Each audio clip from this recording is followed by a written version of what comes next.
Belum ada sebulan dari Inno X1, Vortex Series udah ngegas rilis Inno X2. Di MOS terbaru, mereka nggak cuma nambah ringan dengan beban hanya 54 gram, tapi nambah fitur yaitu triple connection. Kalian bisa ubah mode koneksi menggunakan toggle switch yang berada di bagian bawah mouse. Pada bagian bawah pun terdapat LED indikator untuk DPI dan mode, serta DPI button dan power button.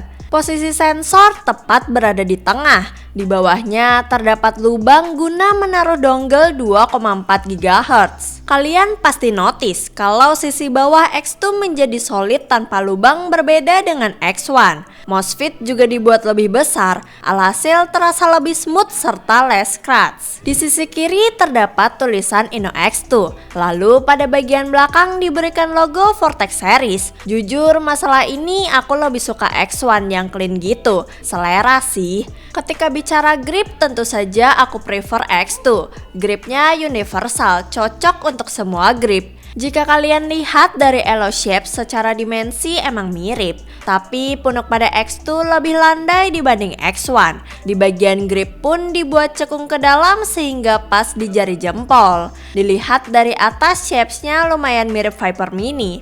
Buat user fingertips sepertiku, mouse ini sangat enak. Bahkan sudah kujadikan daily driver selama 1 minggu. Aku bisa bilang kalau Inno X2 salah satu mouse paling nyaman out of the box di kelas 500 ribuan. Side button hanya terdapat di sebelah kiri saja dengan warna hitam glossy. Side buttonnya lumayan menonjol, tapi penempatan pas sehingga tidak mengganggu grip. Ketika ditekan pun gak sampai dalam, jadi enak. Apalagi buatku yang membutuhkan side button ketika ngegame. Pada RMB serta LMB memiliki cekungan yang minim, bahkan bisa dibilang rata. Mirip GPX Super Light lah dari depan, namun buatku malah nyaman di jari.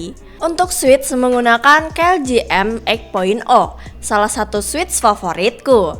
Feel tactile serta klik pas nggak berlebih, beratnya juga pas, cuma agak cempreng aja suaranya. Mouse ini memakai TTC encoder pada scroll wheel, feel terasa mantap. Motif bergaris di rubber pun sukses bikin jari ngegrip ketika digunakan, namun tetap nyaman. Di belakangnya terdapat LED indikator baterai. Untuk weight balance, X2 masih sama dengan X1, yaitu front heavy. Buatku nggak ada kendala, karena selama pemakaian saat bermain game FPS fine aja. Dipakai ngeflick, dipakai tracking, tidak ada feel aneh atau mengganggu. Masalah build quality jujur nggak sesolid Inno X1. Ketika ditekan memang tidak cracking sama sekali. Namun bagian grip ada sedikit ngeflex jika ditekan secara kuat. Ya tapi siapa juga yang main game dan ngegrip sekencang itu? King Kong main PB yang emosi ketemu cheater. Untuk sensor tentu saja sudah menggunakan PixArt PAW3395, sensor terbaik saat ini. Dipakai tracking, gacor Kang. Dibuat ngeflick, gacor Kang. Jadi kalau kalian pakai 3395 dan nembak masih miss, artinya aim sabun kalian tidak terselamatkan. Lebih baik main The Sims deh biar gak jadi beban teman. Intinya Inno X2 beneran mantap di kelas 500 ribuan. Aku sangat takjub dengan grip, fitur, serta performance yang diberikan mouse ini.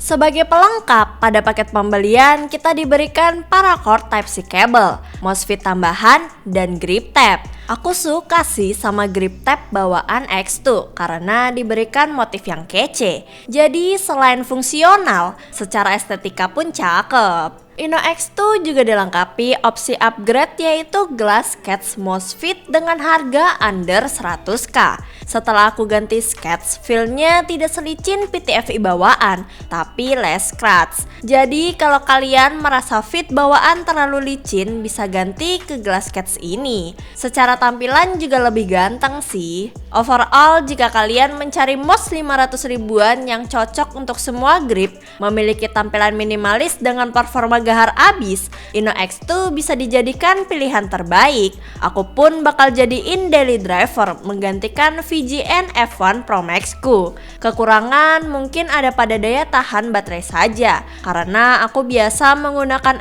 F1 tahan sampai 2 minggu. Tapi jika dibanding mos lokal lain mah sama aja. Jika kalian cocok bisa langsung cek link di deskripsi ya. Seperti biasa, sekian, terima kasih.